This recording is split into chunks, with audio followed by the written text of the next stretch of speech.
আসসালামু আলাইকুম ভিউয়ার্স, কেমন আছেন সবাই?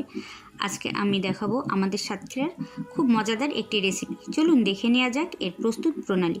প্রথমে একটি প্যানে আমি পরিমাণ মতো তেল দিয়ে তেলটি গরম হয়ে এলে এখানে দিব পেঁয়াজ কুচি।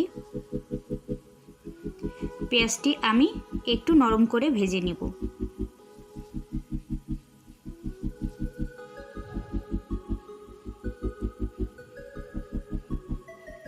এরপরে দেব চেরা কাঁচামরিচ দিয়ে আর একটু নেড়ে চেড়ে নিব।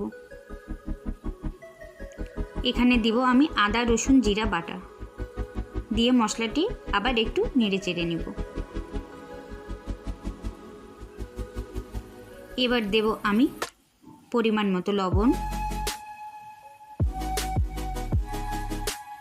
হলুদের গুঁড়া, মরিচের গুঁড়া দিয়ে আবার মশলাটি ভালো করে নেড়ে চেড়ে এখানে আমি নারকেলের ঘন দুধ ব্যবহার করব।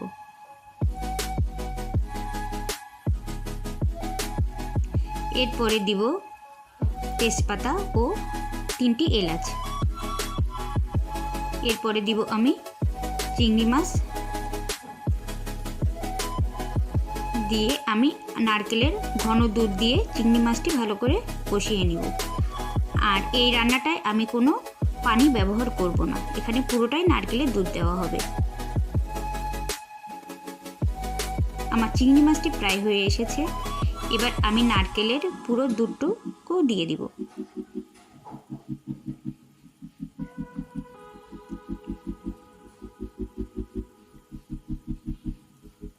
আমি এবার একটি ঢাকনা দিয়ে ঢেকে দিলাম। দুধটি গরম হয়ে এলে এর ভিতরে দিয়ে দিব আমি আগে থেকে কেটে ধুয়ে রাখা কচুরলতি।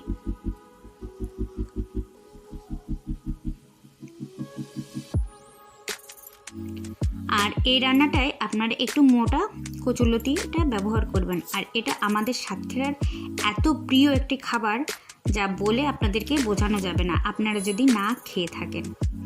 আর নারকেলের দুধ চিংড়ি মাছে এটা যে এতটাই মজা বলে বোঝাতে পারবো না।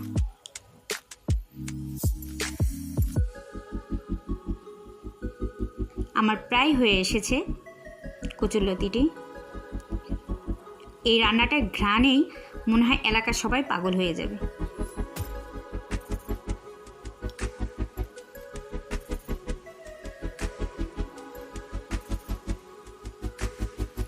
এই তো রেডি হয়ে গেল আমার নারকেলের দুধের চিংড়ি মাছ।